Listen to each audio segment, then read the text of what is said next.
Hi, and welcome again to Let's Learn Together. Yes, folks, if only one person in the room knew what they were talking about, but sadly that's not possible. So this is my second rant about condensing boilers and trying to work out what they actually are. It seems that condensing boilers try to recover the heat that's lost in the gases that your boiler emits to outside. You know how you'll see, if you're walking past a house and you'll see lots of steam coming out, you know that's a gas boiler probably. And a condensing boiler tries to recycle a lot of that heat, tries to retain it by condensing the water vapour or whatever. Since 2005, all boilers in Britain have been condensing boiler type, but that's only since 2005 manufacture.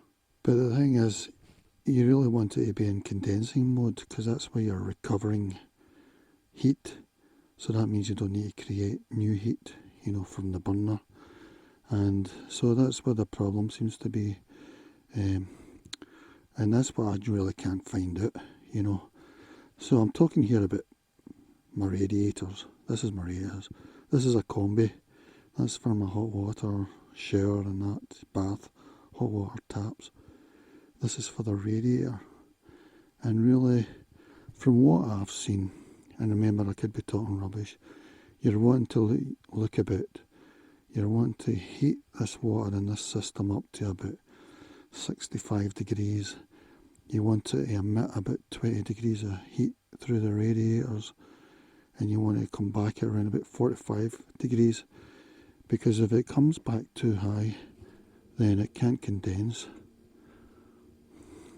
I don't know why this keeps going on. I think it's because I've been experimenting with changing this, because I think I've got it set at my temperature that I want.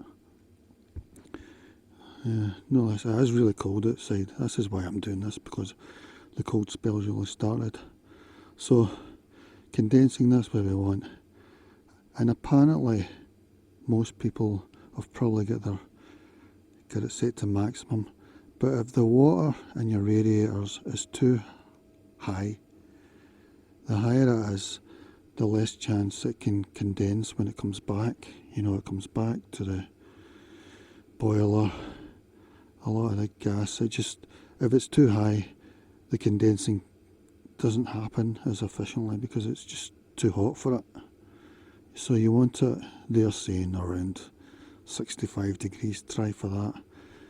But what I don't know is, if you keep going lower with this heat, does that make it even more efficient? So I don't really know, to be honest.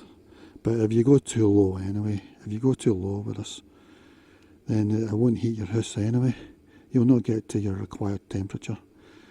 Say you want to get 22 degrees, this might need to be, so if you set it at 80 degrees for the actual water in the radiators, that's when you get a big wallop of hot heat, and then it'll go off probably quicker, I suppose. But when the hot water comes back, it might be, say, around about 60 degrees, and the condensing thing doesn't happen as good because it's just too hot and it can't recover the heat from that. I don't know why that keeps going on and off. So I'm talking about your radiators.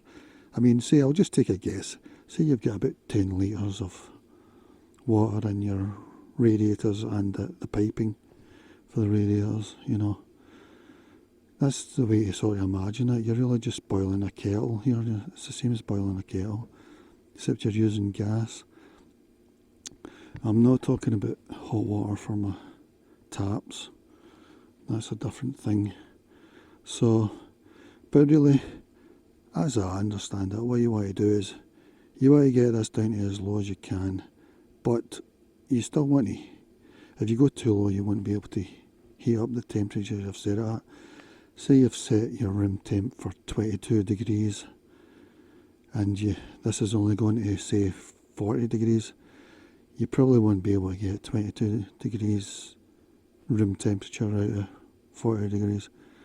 You see what I'm talking about now? So This boiler seems to be saying set it around there for the most efficiency, but apparently some of the green sites say they usually set it around about 70 degrees and that's still too high. And the green sites seem to say stuff like 65 degrees, try and go for that. But as I say, I don't know what I'm talking about. It would help if I knew what these were. From what I've read, they say typically the maximum is 80 degrees and the minimum is like 20 degrees. So I'm just guessing this is around about 65. I don't really know, because they say that they used to recommend about 70 degrees for your radiator water. So I'm guessing that's 70 degrees, but I don't actually know, to be honest. So I'm guessing that's 65 or something. But like I say, if the radiator heat can't get up high enough, it won't heat your room to what you want it. So you want it at 22 degrees. If you've got it set at 40, it probably won't make it and it'll just keep trying, I would guess. That might be what's happening here with mine. Although it says that I've got it set at 20.5 at the moment, my room temp. It just keeps, I don't know, maybe it says it's at that, the room temperature, so I don't know why it keeps trying. Maybe it's so cold outside that it keeps dipping quick and it keeps cupping back on. So I'm just talking about the condensing thing here. If you want it to be in condensing mode, you don't want this set at maximum for your radiators. You want it set, they're saying there, the green sites are saying 65 degrees or something. They're guessing that's 70, I think. I don't know, maybe that is 65, because that could be 70, that could be 80, but I really don't know. Really you need digital information in these things, digital displays. The green site was saying that they should have the efficiency burner on it as a digital display. It also says another thing you could do is put thermostatic clips on your pipe to try and understand what temperature they're at. The green site said thermostatic valves on each radiator. While it's a good idea, probably most people get the loading wrong. I don't know what they're talking about. I think maybe they're talking about the 80-60, where you really want it to be 65-45 or whatever. I don't know, but they say really you want the display on this thing. Other things you could try. One of the green sites said you could insulate your pipes even indoors. You know, well, presumably the hot one. I don't know if they're both hot. Maybe you should do them both. I couldn't really do it with this. The insulating thing was too big. But yeah, if you get piping this, definitely if it's going through the attic, you definitely want your radiator heating pipes insulated. Definitely the attic.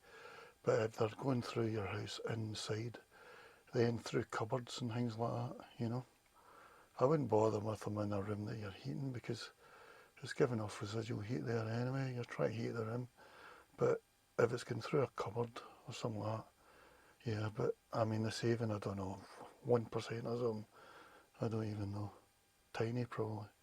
If you've got a room where you don't, a room that you don't use or whatever, you could turn this to 0 so that the hot water doesn't have to go through the radiator. Because that's like, if you think of it, instead of boiling one full kettle, you're boiling 3/4 of a kettle, you know, because it means that the hot water doesn't have to go through this. And so, but I would only do that for a room that I never use though, because say you done that to your bedroom, if your bedroom's always frozen, then when you go to bed, you might do things to heat it up again, you know, and you might defeat the purpose. Because when you turn heating off a room, you know, it's going to go down to almost 0 eventually, if it's never getting heated at all. You know what I'm talking about now? Alright, that's it. In general, we learnt nothing. You want your boiler to be in condensing mode as much as possible. The condensing is a recycling thing that happens round about the gas flue outside. So when you see hot gas coming out from outside your house, you try to recover that with a condensing boiler. It's got a secondary exchange or something. And you want your boiler to be in condensing mode as much as you can. But to do that, you don't want this to be at maximum. You want it to be around, oh, they're saying there, but the green people are saying maybe even lower. Maybe even you're wanting like 65 degrees for the water in this radiator system.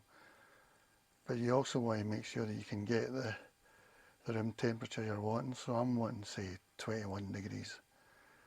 To do that, I might have to heat it up to, I don't know, 70 degrees. And then you're wanting to give off 20% heat and come back at 50 degrees. I'm talking rubbish here. But the green people are saying you want it at 65 and come back at 45. When it's in condensing mode, I've no idea. That is the problem, really, you know. Because when you're in condensing mode, you're using recycled heat rather than creating new heat from gas, you know. That's the idea. So, do your own research. There's some notes I took from websites, but I couldn't find one website that I thought really answered my question. To the government, I say, force them to have digital display stuff on boilers so we know what's going on. Maybe they do now with the newer ones. This is a logic from about, I don't know, 2010 or something. Maybe they do, but really you want to know what the efficiency is. Say is it 90%? You want to see that in a display. You want to know if it's in condensing mode. These sort of things. You want to know what temperature it is, because I've not got a clue. I'm guessing that the minimum is 20 degrees and the maximum is 80 degrees, but I really don't know. I want all that information in digital. And actually, I don't know about smart meters for gas. I really want to know my gas. I've not got a smart meter, so I really don't have a clue what's going on, really. I'm guessing. Because I've got this for my electricity. I'm using 140 watts at the moment. But this is really useful because it lets me know what's happening. I can even total it up if I want. I'm not bothered about that, but it lets me know. Because with this I found out that my microwave in standby uses about 20 watts. Or at least this is what this is telling me. So, but yeah, it's pretty handy to let me know what I'm using for electricity. For my gas, I've not got a clue. Key point with this, you don't want it there.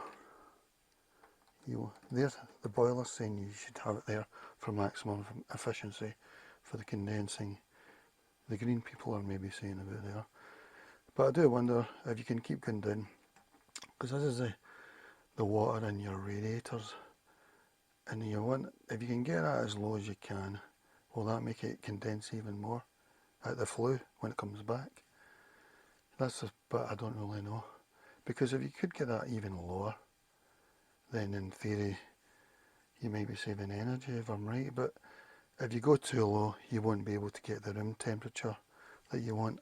You know, if you're wanting 22 degrees or 21 degrees, if this is like 40 degrees it won't be enough to give that amount of heat to the room. So I don't know whether it's to try and go as low as you can while still getting the room temperature you want, or if it's maybe at 65 degrees, if they're saying that is the most efficient, you know, I don't know.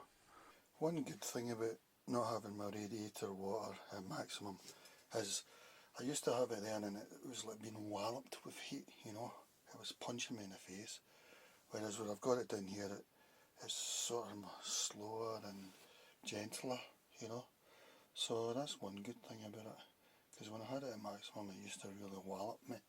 It used to love me and leave me, whereas now it sort of stays around and sort of gently heats me, you know, the real end.